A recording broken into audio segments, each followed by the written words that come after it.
My name is Jenny and I created Random Scottish History, a website at RSH.SCOT. That website aims to compile and put out as much information on Scottish history in Scotland as possible for the people interested. I find this information from books mainly and newspaper resources. They are not new books, they are old books. They are books that I source from varying auction houses online. The specification for the books is that they are pre-20th century publications. I find books published post-20th century are too biased with a British point of view. It doesn't take Scotland as an independent entity, and they see the island as a whole, as all the nations as one. We are one. That was the propaganda spread by the First and Second World Wars, and it tainted the history thereafter. I find there are histories out there from the 20th century that are perfectly sound, but I prefer to aim for the original sources. History for history's sake, you know. I was always into history, but going on the night shift at work meant that I had far more time on my hands, so I took to really getting about London, Victorian London, and classical Greek Roman history, and to that end I wanted to learn ancient Greek, so I did an Open University course. And I did 4 years of an Arts and Humanities course, and just on the cusp of learning the ancient Greek, beginning the studies to that end, the Scottish referendum happened, and I thought I better turn my attention to something that's important and close to home at the moment, and my historical attention was diverted towards Scotland's direction. For a first-time visitor, I would probably suggest heading straight for the scans, the scanned books. That gives you a good idea of what's already been uploaded. There are lots of scanned images throughout the chapters of the books, but that's, I think, more for when you know what you're after a wee bit, or maybe you know you want to read that book. I would aim for the scans as a first-time visitor to the site. But if you're looking for something specific, you can go to the search tab at the top of the website, click the word search in purple. Everything is purple in Random Scottish History, and it will take you to a custom Google search for the site, and you can search for what you like. And if you're not finding what you're looking for, then there's a contact form. Get a hold of me and I will see if I can't research what it is you're looking for. When I started reading the books that I was collecting, I was finding information that I knew people weren't aware of. I hadn't heard talked about it, I hadn't learnt it at school, so I was typing up just bits and pieces that I was finding of interest. I was putting it on Facebook, and people were responding really positively to it, and quite confused and surprised, and my friend Bill suggested that I make a Facebook page out of it, so the Random Scottish History Facebook page was created. It was still just snippets. Anything I found interesting I would type up and I published, but it would be published in a JPEG format, so it wasn't searchable. So creating the website was really with a view to making the information searchable for everyone looking for it. And so I began to type up entire books, footnotes, appendixes, everything from books, because I felt like, who was I to choose what someone might find interesting or not. Like I say, I'm in night shift employment permanently, so the majority of my work is done at night. The Book of Days I started on January 1st this year, 2019, has made it so that there's a post every single day, and those posts are published at 5 minutes past midnight. The site's updated at 10 minutes past midnight, so that it appears in the menu options as well. And occasionally I'll write an update informing folk of whatever has changed, and the updates tend to be around 6 in the morning-ish. But if you're reading what I'm publishing as I'm publishing it, then you're aware of exactly the same information as I'm aware of. You're taking the same journey as I am in learning about Scotland's history. Because I don't know these things. I don't know what I'll find in a book when I pull it out of the bookshelf. It could have any information in it, and so I'm continually surprised, I'm continually learning, and again, if anyone is reading as I'm publishing, they know exactly what I know, and they're on the same journey.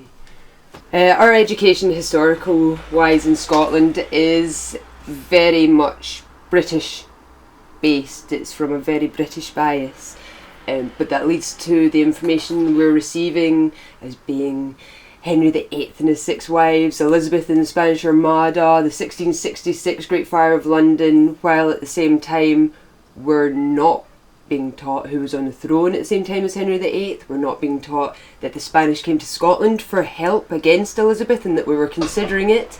We're not taught about the 1824 Great Fire of Edinburgh, which is far more contemporary and far closer to home. It was just as destructive. I just feel like someone has a duty to shine a light on Scotland's history, because it's been neglected too long. Nobody knows it, and I know this for a fact because of the comments I'm receiving from people saying, "Oh my god, I can't believe this happened," or "I didn't realise people felt that way," or "Oh my god, if that had happened, things would be completely different," and it's great. It's been a really positive reception, and that just keeps me going. That keeps me wanting to find out more and putting out more, and satisfying everybody's curiosity as well as my own. The wealth and quality of information that I come across fuels my work, as well as, again, just people's reactions and the reception that a lot of the posts get from folk. That just, why would I not want to continue doing these things? Every so often someone will come to me with the suggestion of a project, or maybe they just have a query, something that they're interested in. The most recent example of that was Mr. David Taylor, who is an author that I was contacted by via Twitter. He was curious about whether it would be easy enough to find correspondence from people, Scotsmen, in favour of the British Union, loyal to Britain, who perhaps had a grievance or saw that there was maybe an issue to be overcome in a bid to make the Union more fair, a more complete, a more united union of people. And I told them I could absolutely do that, and I went to the British Newspaper Archive and began what has ended up being about 2.5 months worth of work that was only just completed yesterday, which was finding articles from 1700 to 1900 that had anything to do with the Treaty of Union and how people felt about it at the time, and about 99% of it is all from people who are in favour of the British Union, who saw issues with it, and it makes for an absolutely fascinating read. The website's updated daily due to Book a Days. The Book a Days is Robert Chambers' production. He was one of those authors that wrote from a particularly English standpoint, even though he was a Scottish author and historian. He wrote for the English market. So I have uploaded his entire domestic annals, but I have also explained why I'm not going to be uploading the entire Book of Days. It's got far too much England-specific history, and I feel like we've had quite a lot of that just in our general education growing up. I would like to remain Scotland-centric, although I do add the extraneous details from elsewhere worldwide. But it also gives me the chance to do an In Other Sources section daily, which is bringing articles that have already been published to the site, already uploaded, but it brings them back out and makes them again contemporary to the site, and brings them to people's notice afresh, and people can link to the book from each of those posts as well to find out any more on anything they're particularly interested in. History is continually mirrored in the present. That was the purpose of Mr. Taylor's request for information on the Treaty of Union. With the political upheavals in Britain at the moment, what with the European Union and the questions that's throwing up with regards to the British Union of the countries involved with that. These are questions that have been asked before. These are questions that people have discussed openly before. And the people now they're not aware of that, so we hear all these issues as though it's a fresh take and they've discovered a thing. And then I publish a newspaper article from 150 years ago where someone is saying exactly the same thing, and there are all the arguments against it, and it's brilliant. I mean, the Treaty of Union articles have huge relevance at the moment in terms of what's the decisions that are facing Scotland for its future just now, and I feel it's important to know it in order to be able to progress positively with our country. A big issue in 19th century Britain was the issue of centralisation. So the first article of the Treaty of Union makes it very clear that when the countries of Great Britain are being discussed as a whole, they were to be termed as such. They were Great Britain or Britain or British. But there was a trend amongst many of the English, few even of Scots authority, and they would take to calling Britain or British things England or English, and this became a very contentious issue with the mid-19th century Scots, to the point where by the end of the 19th century they were so fed up they decided to petition Queen Victoria, and they managed to get just over 104,000 signatures on a petition that was entirely cross-partisan, and you could tell that from the signatures on the petition. The petition stretched just over 3/4 of a mile long, and it was delivered down to, it was Lord Balfour of Burleigh. It was quite a thing. It was called the Monster Petition, and we don't know that it ever happened, and it probably still exists somewhere.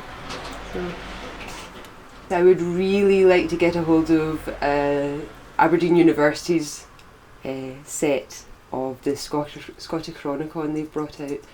I feel like that has some information worth knowing.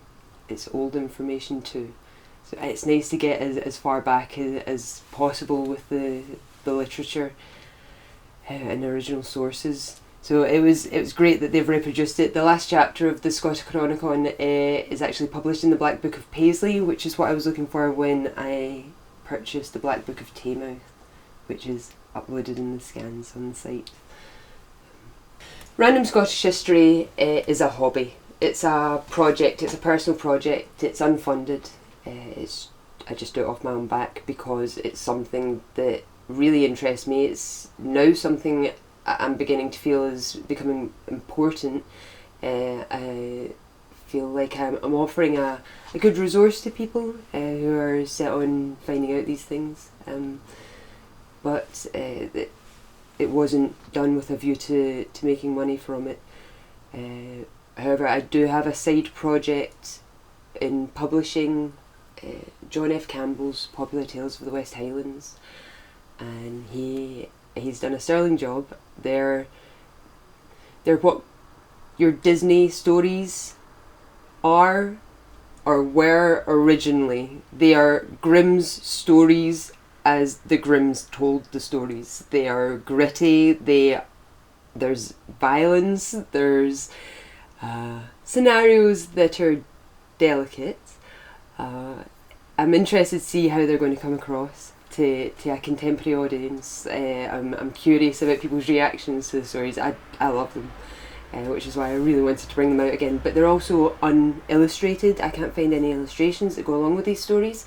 So Alex is going to illustrate the book for me as well, which, I mean, that in itself makes them worthwhile. I feel the pictures already are fantastic. And I've set up a Patreon site to that end, patreon.com/random Scottish History, in which people can subscribe to a tier. You'll see the pictures that Alex is doing as he's finishing them and I'm uploading them. The stories are published on Random Scottish History, and that's with a view to raising the money to publish the books. There is a a $10 tier, which is the most that I allow people to go for. I don't want this to be an expensive endeavour, like for people to support. But the Mormare tier, they have the additional option of a gory edition of the popular tales once we've brought them out, because that's the way my mind goes. I wanted gory pictures. I wanted the blood and the more gritty scenes in picture form. So the lower tiers, I'm quite happy to do family friendly editions, but I wanted an edition for myself, and I thought there's going to be other people like myself that are a little morbidly inclined and want the same thing. So I've put that option out there for folk if they want to take it too. There are contributors to Random Scottish History. It's not just myself. Alex does the illustrations for the page, for some of the contents pages, some of the more text-heavy chapters. Wallace, of course, and Bruce and Mary all got their portraits done for their chapters in the historical works, and so that makes the site more approachable. I feel like just putting out barrages of text makes people turn off a little bit and disengage somewhat. So it's nice to have a bit of colour and pictures there. We also have Tam McCann from the Parkhead History Group. He has contributed 2 articles on two of the necropolises in Glasgow. The City Necropolis up by Glasgow Cathedral and the Eastern Necropolis at Janefield Cemetery, just up the road from where we are in Bridgeton. And we also have Tony, who is a colleague of mine from my work, my employment. He has I'm so appreciative of him doing the title song for our videos. He compiled a wee song. He composed a wee song for us that it gets caught in my head every time I hear it. But I love it. So contributors are more than welcome to the site. David Taylor, I guess, is also a contributor just by dint of proposing the project on the Treaty of Union, because that's given me, I think I've uploaded about 150,000 words just on the Treaty of Union articles that David suggested.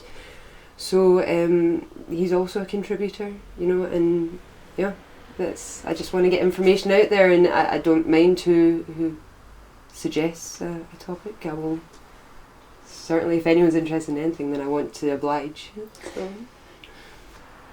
Random Scottish History attended Mardi Gras this year, which was good fun. We all attended in our rainbow unicorn onesies and got in about it, which was it was a good laugh. It was really good. That was off the back as well of the Pride in Scottish History article, which was again British Newspaper Archive research just from the press, and that's a fantastic article as well if you get a minute to read it. But yeah, we attend events. We like to get about and meet folk, and of course people are welcome to the house to view the collection if their interest takes them this way. I would like to thank everybody that's donated anything to Random Scottish History, either financially through the wee subscription page at the end of the website and with the search and contact, or by donating books. I've had some Stoter editions donated to the site. They're just fantastic. Also the odd bottle of whiskey, and you can't go wrong with a wee nip every now and then. So yeah, donations are welcome and appreciated, super appreciated. I appreciate everyone that even just follows the site or takes a minute to read the odd article. It's all of use. It's all useful. Anyone interested in anything to do with Scotland, visit the site, do it.